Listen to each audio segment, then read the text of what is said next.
Hello guys, welcome back to the channel. Today's video is Manchester City versus Borussia Dortmund match review with a Man City fan, which is coincidentally quite good.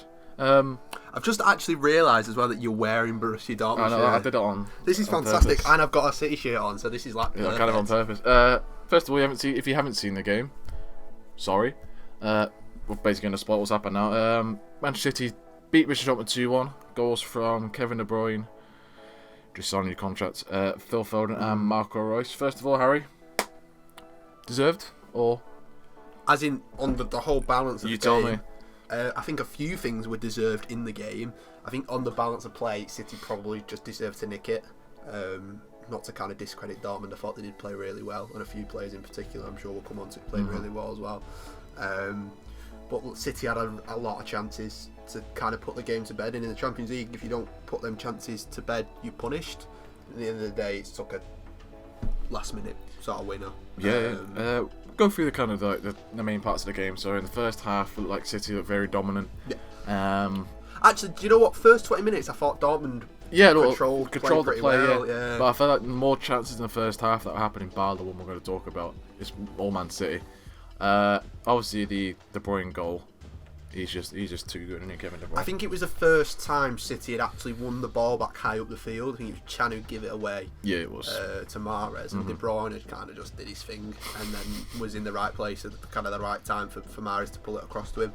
It was the first time City had actually managed to get the technicians, you'd say, on the ball. Yeah. And get the speed of Mahrez and Foden running down the channels and feed him, and it was a good goal.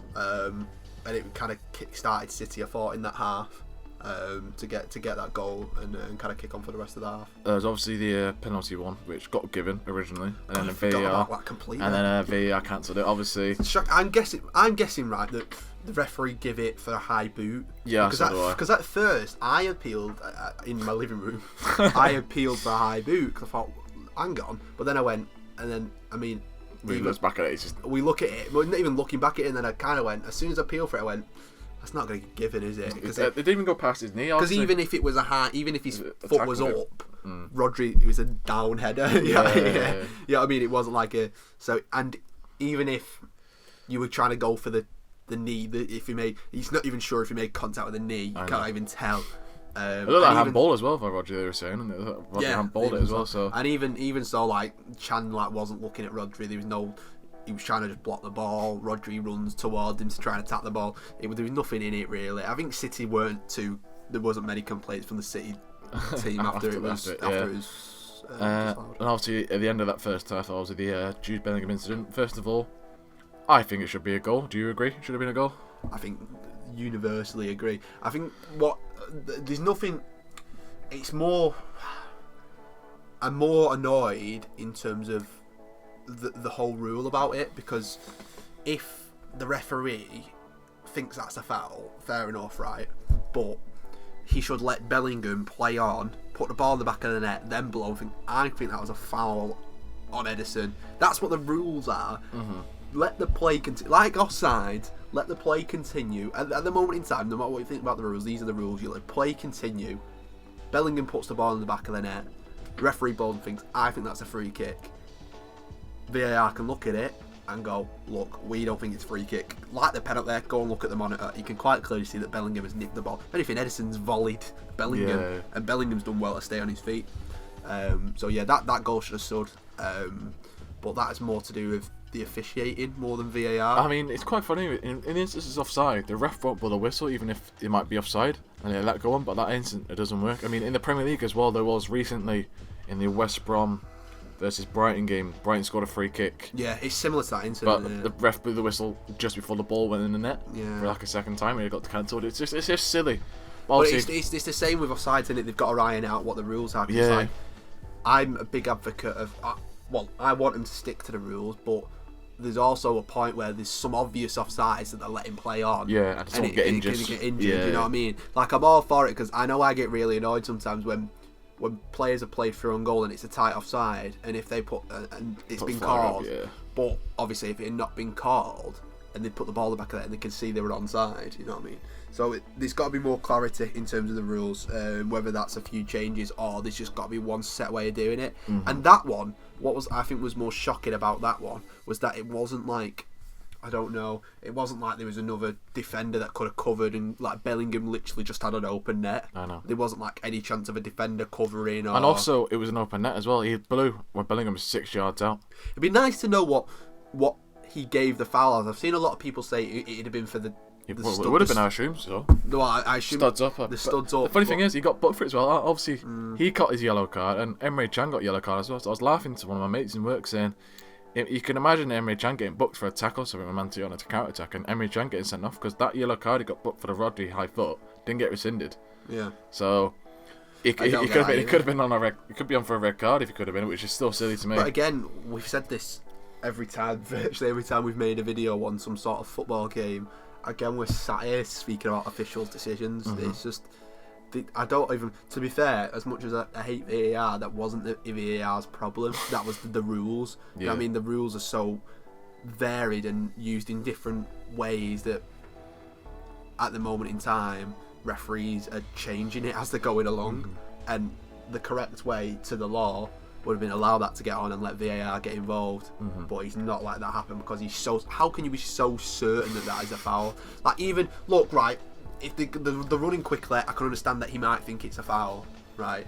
Well, first of all, it looked like to me a foul personally. First of all, at first I thought it was a foul, but obviously, with the help of the replays, obviously you have to tell. But I think it's because you hear the contact, right, but you don't realise that the contact was Edison booting Bellingham, not the other way around. It looked like at first that Bellingham had booted Edison the way Edison had gone down, obviously going, trying to play out for a foul because he knows he's messed up.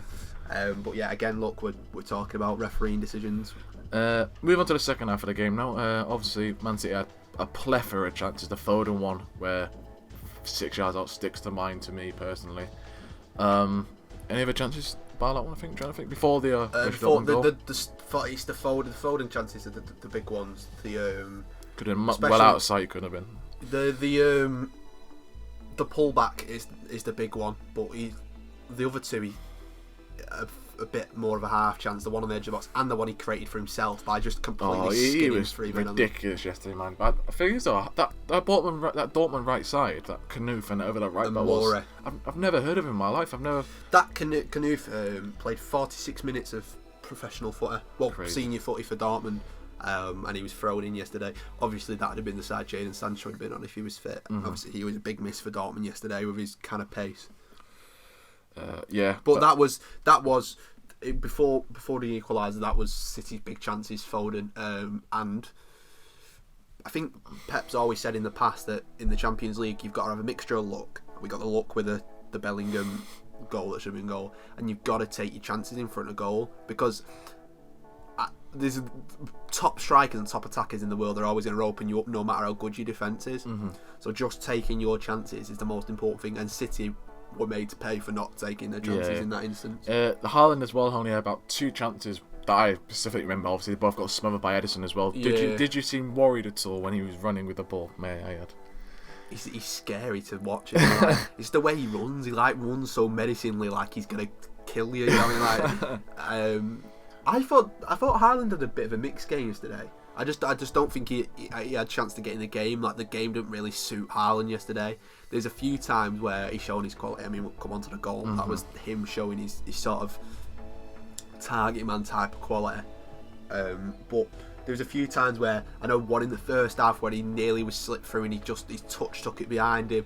There's a few nearly moments.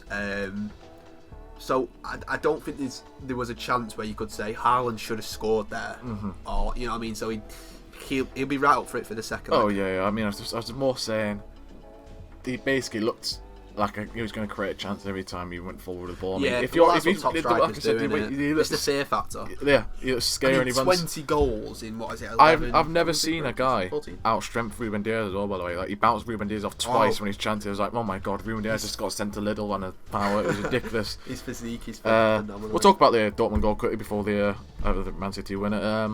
Like you said, Haaland, Bellingham, quick footwork. He had an amazing game. Drew Bellingham yesterday. Finds Haaland squares it to Royce just smashes it in. Did you see that happening? Did you? I think it's a bit unfair to call it a square from Haaland. I think the flick round the corner was honestly, it was the whole move was fantastic. It was one of them goals where it was just like, well, that is just a good goal. You can't be angry at that. Mm-hmm. Now, if you're being nitpicky, maybe Walker should follow Royce more closer. But it went from like just a little bit of dribbling in midfield from Bellingham to just bang bang and they were in. Yeah. And you know, an experienced lad like Royce, which feels weird to say because obviously Royce is one of the players that we kind of grew up with our sort of generation. Yeah. He's more experienced than a lot of the players on that pitch. He knew when to make that run. He knew Haaland's quality, and the flick around the corner is fantastic from Haaland. And to be fair, I was more amazed by Royce's touch. Especially the second one with a little flick on the outside of his boot just to set it. But that created so much room for him as well. Obviously, Edison was coming out, but he had the whole side of the net where he scored in. It was a really good finish because I think Edison got a touch to it. So, well, there you go then. But yeah, it was. I think Dortmund were well deserving of the goal on the night. No matter how you feel about City kind of dominating the rest of the game, I thought Dortmund were well worth a goal. Not just for like kind of the Bellingham, the referee mistake. I thought their all-round play. Especially with some players deserving of a goal.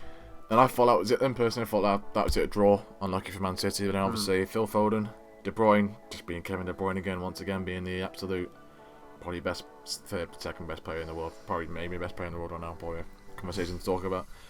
Finding, who is it? Gundogan. That's the one. And then Gundogan literally lays it off to Foden, who slots in the bottom corner. Probably the easiest finish he's going to have in his life, really. He looked really annoyed when he He didn't celebrate, did he? No, I think he knew he should have got a hat-trick probably tonight. I think it's because, as well, Dortmund prefer, if they were going to get beat, they prefer a 2-1 to a 1-0. Yeah. So a 1-0 in Dortmund does it for Dortmund on the away goal rule. So I think City were hoping to win 0. Obviously, very hard with the likes of Haaland in your team. But yeah, City will be relatively, well, they will be happy. I mean, look, Champions League quarterfinals in the past. City, I don't think that's the first time City have won a Champions League. Yeah, so they've said on the commentators. Yeah, because you know, obviously last year was a bit of an anomaly because it was one-legged, but in previous years they've got relatively well beaten by Monaco. Sorry, they beat Monaco in the first leg. Relatively beaten in the last couple of years. Sorry, by that was last 16 as well, Monaco, I think. So the quarterfinal. Yeah, so they were relatively beaten by Tottenham and Liverpool previous quarterfinals, and obviously Lyon was one-legged. So it was nice to kind of get that. Obviously, Pep has been criticised for his sort of team selection, but he put the best team out to win the game last night, and they won it. And obviously, City will be confident they can score a goal in Dortmund. I think that's the most important thing for City in the second leg: get that goal and get that away goal scratched off completely. Do you reckon Jesus should start next game against Dortmund, or do you reckon? Oh God, I've not even thought about that. City have I think City playing Leeds in between two Dortmunds is like a horror show for kind of Guardiola and tactics wise, coming against Bielsa in between two Champions League quarterfinals. Well, Bielsa doesn't have to spy much, does he? Obviously, he knows a bit about Man City, obviously playing in the week, so he doesn't have to get his binoculars out that much. Does he? I don't know. It depends on who he thinks is. I honestly think he may go with a similar team. He likes the false nine in Europe. Yeah, I think it's just because he's getting all these creative players. Who was the nine? Who was the nine last night? It was De Bruyne, but. Oh no, actually it wasn't. It was Bernardo Silva. Because it looked like to me De Bruyne sat a lot further deep. Obviously, he basically got the ball away from Mars. Yeah. It looked like Gundogan was sitting very deep with Rodri, and then De Bruyne was ahead of him. It looked like times like City were pressing with a front four. So like do you reckon Werner might play next time? Yeah, well, you reckon probably. The problem with Fernandinho is he's a walking yellow card, and well, he's one yellow away. He's one yellow for a suspension. So I don't know if Pep is willing to risk him in the second leg or not, because I know it gets wiped after the quarterfinals. Right. And I think Rodri wasn't as good last night. He had a bit of a stinker. It's wiped after the quarterfinals, is it? Yeah, it was. The rule last year was that it was wiped when they went to the. Did you know it was all in one country? Yeah. Whereas it's wiped in the quarterfinal. If you get two, obviously in the. I remember in the John Terry. Ivanovic, it was. Yeah. No, John Terry got sent off. John Terry got sent off, yeah, Ivanovic. Because I remember the Morelos as well, I remember. So if you get a yellow card, it's two yellow cards in it. So if you get two yellow cards in the knockout stage, so it resets. So if they got one in the start of the semi-final and in the second leg of the semi-final, then they'll be banned for the final. But yeah, so back to kind of Fernandinho. He's probably one of the ones that you might expect to come in. There'd be a few. City have got a massive schedule because after that they've got what have they got after that? They've got Villa, and then they've got a Carabao Cup final, got a Carabao FA Cup semi. semi-final, and then after that it'd be a Champions League semi-final if they go through. Yeah. So it'd be interesting to see how Pep manages his squad. It looks like, obviously, that because the league is 11 points from being It looks to be in the back. It looks just a little bit to me. It looks like Pep is prioritising other competitions at the moment with his team selection. You can see at the weekend, never in a million years would I have expected Benjamin Mendy to play against Leicester. So him playing then and sort of fringe players playing then kind of signal to me that Pep wants is prioritising Champions League progression at this moment. And finally, just on the topic of Man City, Kevin De Bruyne just signed a new contract about 2 hours ago. Yeah. What's your thoughts? Thoughts? The best bit of business City will do this summer. Better than signing any striker, because he's quite possibly got to be, when the other two freaks pack it in, the best player in the. He's definitely the best midfielder in football at the moment. And I don't think it was ever in any doubt. He's really settled. He won't be long until he'll be giving the captaincy as soon as Fernandinho leaves. Not Foden. I mean, no, obviously not. It's too good. But so he's kind of ingrained in the make. You know, this is the first club where he's come back to the Premier League and kind of made his name. He won the Player of the Year last season. So yeah, I mean, nothing short, obviously, than buzzing as a Manchester City fan to see him commit his sort of prime years to us. But yeah, he's going to be vitally important in the last part of the season, and obviously that'll be 10 years he'll spend at City. So very thankful. There we go. That's it then, lads. First of all, sorry, because I know we talk a lot about England. Can we just mention how good Bellingham was? Yeah, sure. I actually 100%. can't get over how that lad is 17. I know. Bearing in mind that's us 4 years ago, and look, we look quite young, I'd say. I don't know about your beard, like, but Oh, it's not a bed, is it? It's a bum fluff on my face. I mean, 17 years old, I was in Spudgy, like, in yeah, I Manchester. was working in a pub, like, and he's played in a Champions League quarter final. I mean, I just wanted 16, he was in the 15. He was playing the Championship. 15. Look, yeah. At the end of the day, now we've got two. We had the standout performers yesterday with Phil Foden and Jude Bellingham. A video we're going to do, hopefully, towards closer to the Euros is going to be our 25-man squad prediction. Yeah. Obviously, But it's not reaction as even well. just about that squad. It's just It's also 25-man now as well. I've heard instead of 23, it's actually 2 players allowed to come, which is obviously make it easier. And I know they say a lot about the future of England is bright, but two lads, 117, 120, shining in the Champions League quarterfinals. Surely England can't miss some sort of opportunity without. But they've done worse. On that in the past note, as well. I'm messing up. Let's wrap up now.